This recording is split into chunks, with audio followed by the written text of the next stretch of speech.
I know that God is peace in any storm. I feel in my spirit that somebody is dealing with a storm. Because you can't just be a spectator of the text. You have to make it from preachment to personal. You have to take it from the persona that everybody else can achieve it to now you can receive it because it is personal word of affirmation through declaration that I can self-affirm me. This is my last night facing this fight. I'm talking to somebody who believes in honesty. That God, I'm not playing with it another night. I'm not fooling around with it another day. I haven't come all this way to stand in front of everything that is holding me back from everything God has called me to. And by God, it is the determination of my tongue that I be able to speak life to what stands in front of me, talking about the defeat of me, looking like the death of me. This is the last night that I face this fight.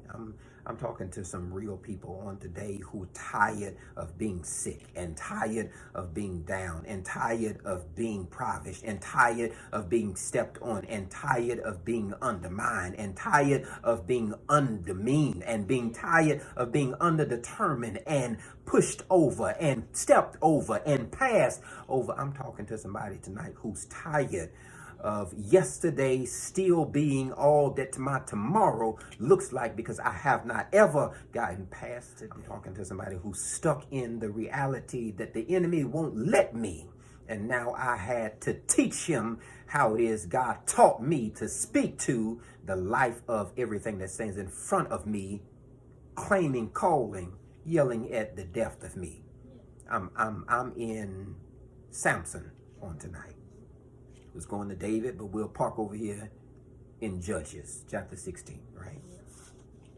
There is a man named Sampson who is bigger than the average, but he falls prey to the smallest of the death of him. Samson is called by God. He is determined by God. He is groomed by God. And he's grown right by God. I know this because all of Samson's life, he's been growing out his hair, and God has been calling him to go places beyond where he was born just to be bare right here. He was born in a place called Nazareth. It was not the house of bread. It was the house of a dead tree stump that had a sprout coming out of it. It had a sprout coming out of it because this sprout was the Son of Man. The Son of Man before Jesus Christ stepped in on scene would have been Samson. He came out of a dead place but would have supernatural strength of the whole tree attached to him. It did not clarify in the text whether the stump was dead or if it was just rooted wrong. But I know that the sprout had to come from a rooted, grown place.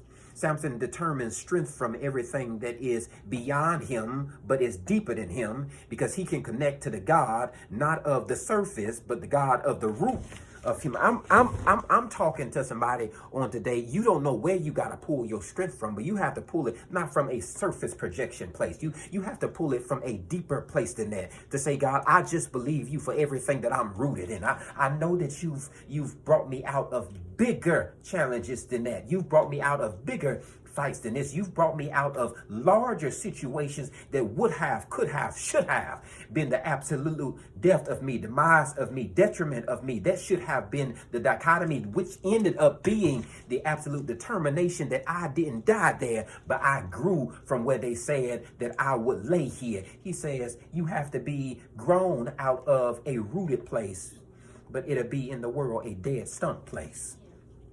It is a stump left there. It's cut, all of the valuable pieces taken from it. Tree is. They take the bark. You had no voice last season. They took the limbs, Because every time you was in front of the biggest blessing, the breakthrough, every word of prophecy was seemingly just for you. Cut off the limbs because you just couldn't get it. They cut off the leaves. Some were taken with the parts that were taken. Some fell on the ground. Some were swept up, put in the fire. Some still lay at your feet. But I know it's not connected to you. I know that you went through hurt this past season. A lot of people connected to you, you thought would be true to you, but God had to call them and make them leave from you. I know that you would be shaded by them, that you keep them close because they seemingly keep you cool, but God needed you to see in this season that you weren't the tree, you were the sprout in the root. But every leaf that was connected to you did not have your betterment of the future in their eyesight for you to be better than where it was that you stay in a dead, stagnant place. So he had to make the leaves leave you. Yes, it hurt you, but they left you so that you could be cut down and grew to where he needed you to go through. You had to be left, limb, cut, chopped and screwed. You had to be left alone, cut at the root, but not dug up from the root. Know that you are rooted in everything that's bigger than you, to stand before it and declare the fight is your victory.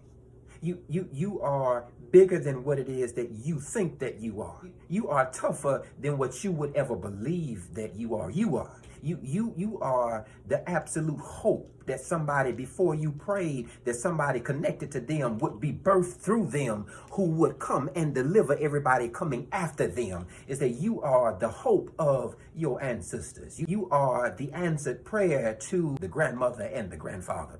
You are your mom and dad's wildest dream come true. Not in abstract projection, but in affirmation, declaration, that you can say everything that they would speak over me, I will be. Every word that they would say would not be the death of me, but will be the determining factor that I will see everything that they did not say, that they did not saw, that they did not come to, that they didn't believe for them, that they was restricted from them. It says, I will see it, I will achieve it, I will do it, I will be everything, anything, all things.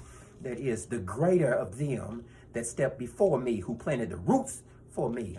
I'm talking to somebody on tonight from a silent place. Don't for a second, do you hear me?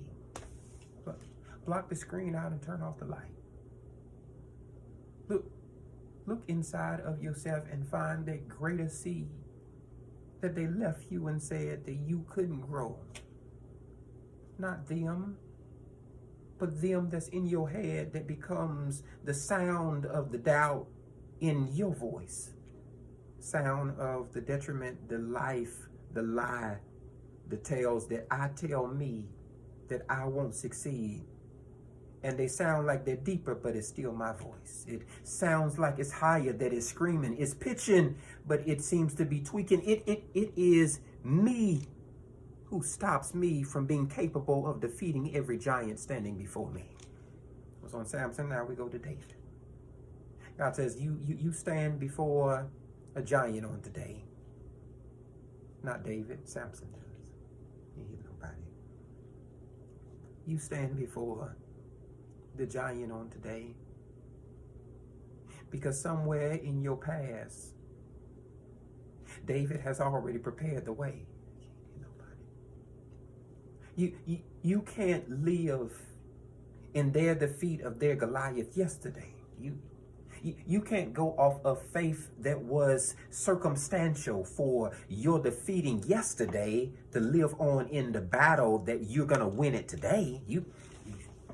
You can't go off of yesterday's praise and prayer and yesterday's lies of loss. You can't go off of their doubt of where you would tap out, where you would be tamed out, where you would be brought out, where you would be delivered from, where you would be taught to speak to from yesterday. You have to be determined that God, yesterday David stood before Goliath. Today, God, I'm Sampson standing before Delilah. I'm standing before everything that I love, but I need to leave. Catch me now. He has hair, but he married somebody who's just pretty, but ain't rooted in nothing.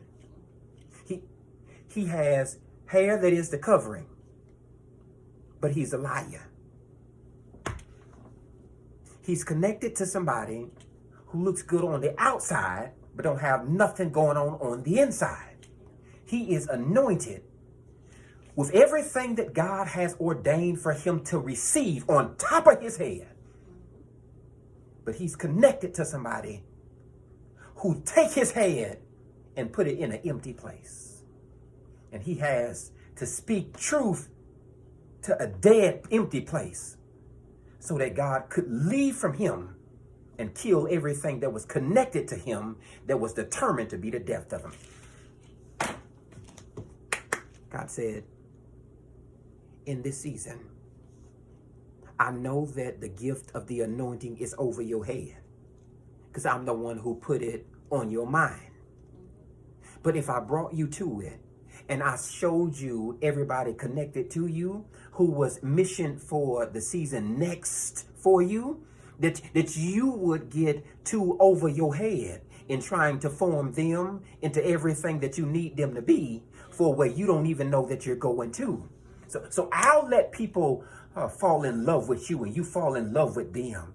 They'll profit off of you and you'll lose off of them, but you won't understand you're pouring into a dead place, not for your death of you today, but for the demise of them tomorrow. Every attack that the enemy sends before you, yes, it's greater than you, seems like it's going to swallow you. It seems like the hole is getting bigger than you. It seems like the debt just always seems to go above you. It is a deep hole that you're falling in on today. Know that Delilah is something that is bigger than you. It's a valley of empty things waiting to be filled with your dreams, be filled with your hopes, be filled with your ideas, be filled with all of the doubt that you can spew out to it so that it can show you a reflection of everything that's not God, that is not going to be the help of you, but the hurt of you. It is a valley full of nothing. And God calls you to walk into an anointed place and be truthful. Samson is anointed from his head, but he speaks lies out of his mouth. And she calls him on it and said, nope, that wasn't it. Binding you with ropes, didn't do it. That's a lie. Binding you with new ropes, didn't do it. That's a lie. Come on. She says, I thought you loved me. If you love me, empty yourself of you so I can see everything that's connected to you that is the greater power of you that you're keeping from me. And he said, okay, all right, cool. It's my hair that is the anointing on me. But that's a lie. I can't hear nobody. But it says that he drained himself to death and then shared with her because it bothered his soul. So he would make anything to be truth because he knew he couldn't give her God. I can't hear nobody. Know that you can lose anything connected to you, but the anointing of God is not attached to what people want from you. It is attached to everything that God placed inside of you, and the arrogancy of people that think that the car is anointed, that the building is anointed, that the suit is anointed, that the shoes are anointed, that it's the phone that holds the anointing. It's not the couch. It's not the word. It is everything that God placed inside of me. The anointing that I'm called to be bigger than, greater than, beyond where you could fulfill my shoes. The anointing goes ahead of me. And whether you shave my head, take it from me, whether you push me into a prison place, know that the anointing is on me. Sampson in prison says,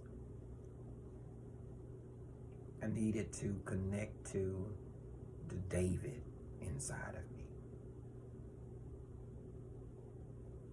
but muster enough strength to be the pillar around me.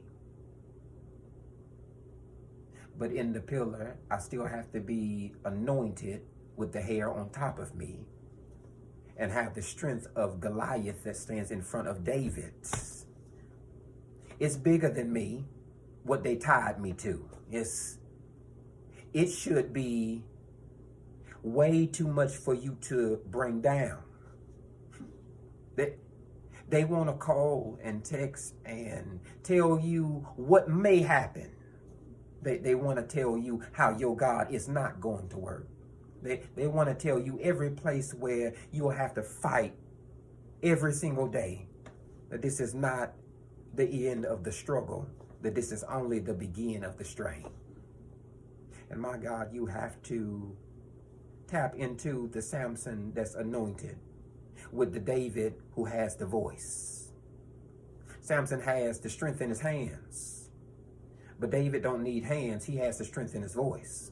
But Sampson can't talk and he can't see because they take out his eyes. But he's anointed from his head. David is a shepherd boy. He's anointed not in his arms, but he's anointed in his voice. David calls out to the giant that stands in front of him, and Sampson holds on to the poles beside him. You have to start speaking to everything that is around you.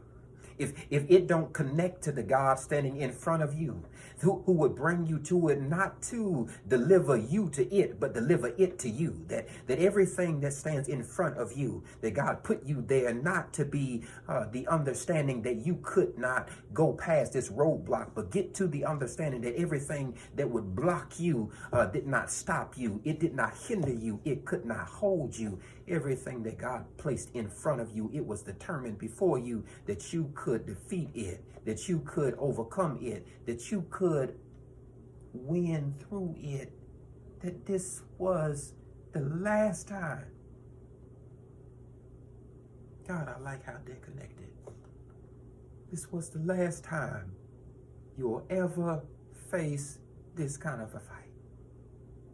My God, that's good.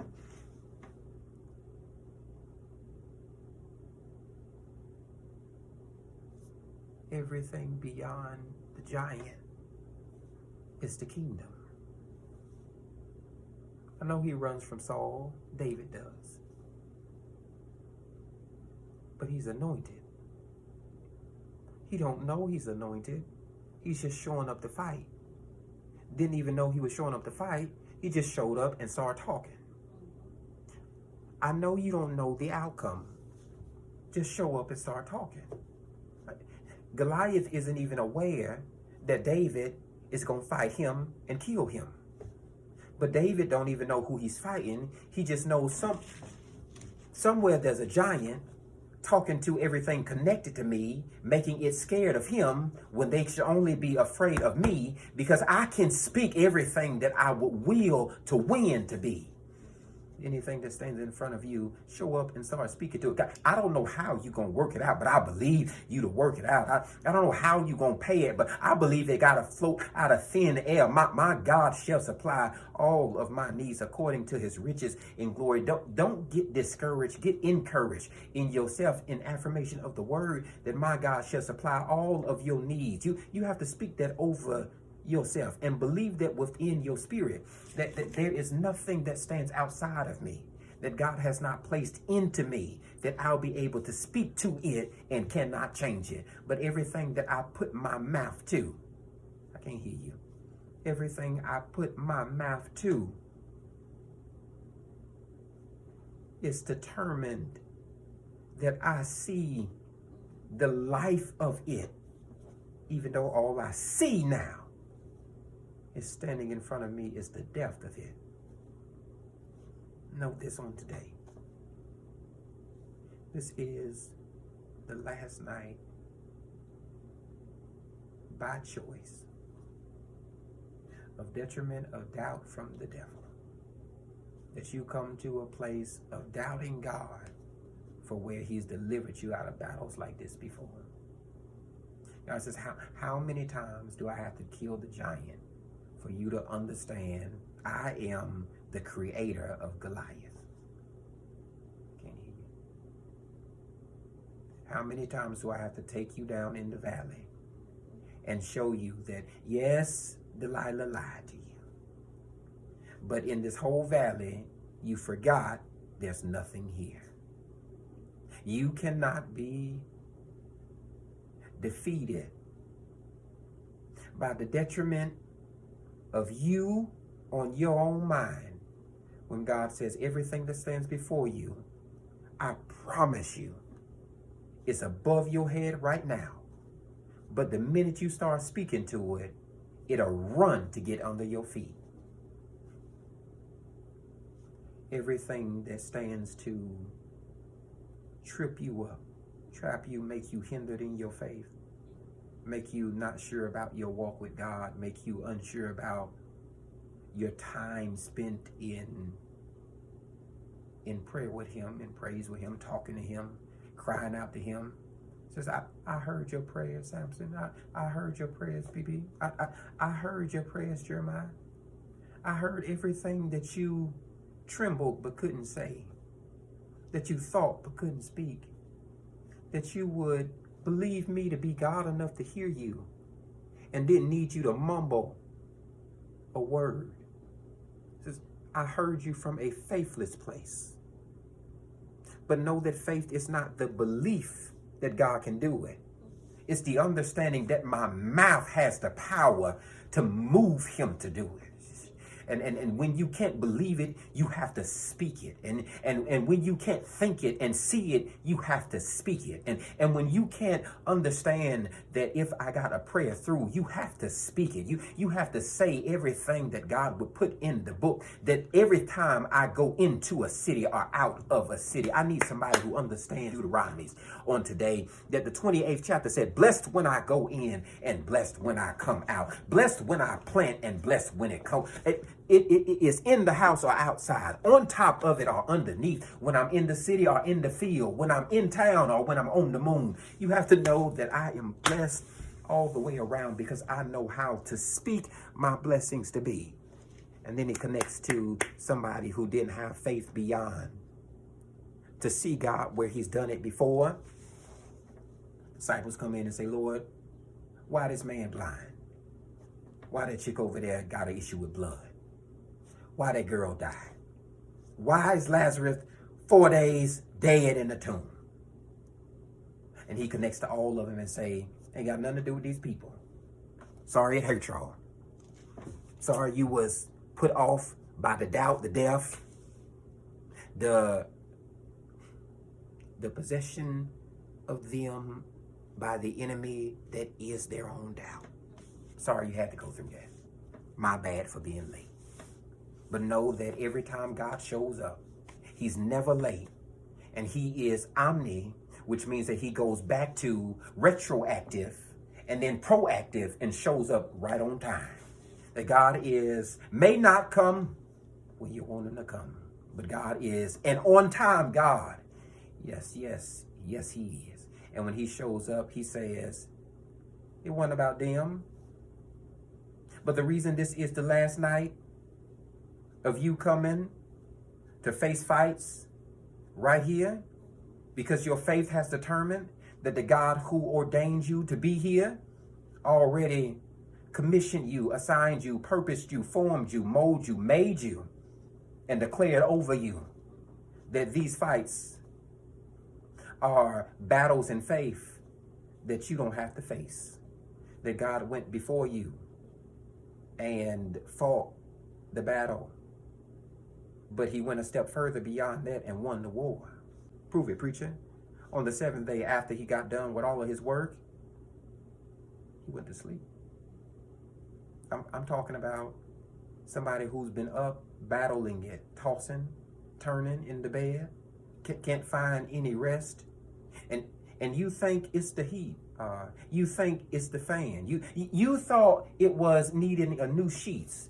You thought maybe a little bit more TV could bring rest to your mind. Could allow the man to be able to lay back and get some relaxation time. Get some peaceful sleep. Says I seen you slumber. I seen you be sleepless. Not in Seattle, but in stressfulness. He says, but I laid down and it's already done.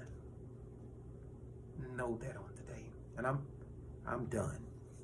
God says, it is finished. Not Jesus on the cross, God in the garden. That when he finished his work, he rested. Everything that you need him to do, he said, it's done. I'm finished with it. If every bill is already paid, if every place where you would want from God and be doubted and be suppressive to buy for yourself because you have the pressure of tomorrow on your shoulders. You ain't got no food in the cabinets. Chefs are bare. If you don't know where the next meal is going to come from. I said, I've brought you all this way, not for you to come here and starve and be defeated by an empty can, empty wallet, empty bank account. I've brought you all this way so you can see these battles are fights you shouldn't even have to face. But take it out your hands and give it to God. Let it go from your hands and put it in his heart. Not his hands, but his heart. And know that everything you place in love, God either conquers, divides, or multiplies. When you deliver it, when you let go of it, when you can be transparent to it, tell God exactly what you struggle with. In honesty, that's what Sampson is required to do. God, I'm standing in front of something that looks like it's going to defeat me. I don't know how I'm going to fight it. I don't know how I'm going to face it. I don't know where I'm going to come to where I'll understand it better, but I know that I stand in front of it. I don't even know how I got here. I don't understand why I'm here. Now we overspent and underachieved. Goals haven't lined up and my finances are exceeding where I knew I should have been stopped. Taking risk and leisure where I knew I should have left it alone. This is why you're determined in your mind.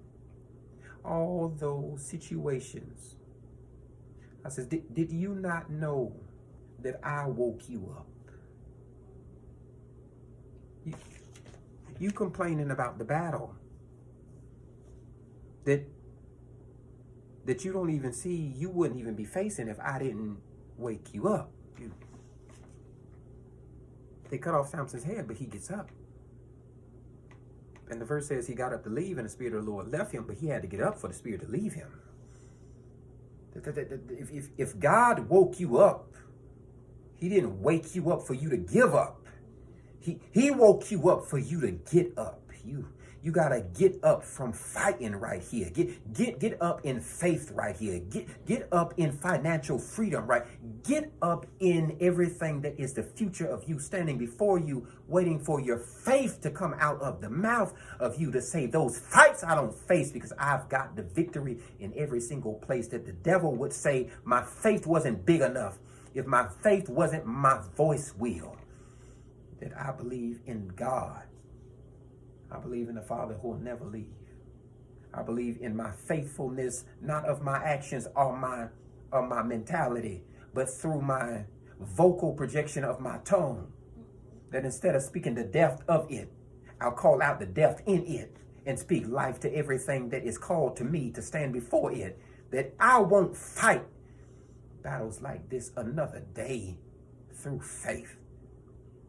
But it's because God ordained me to come to this place, and I'm done.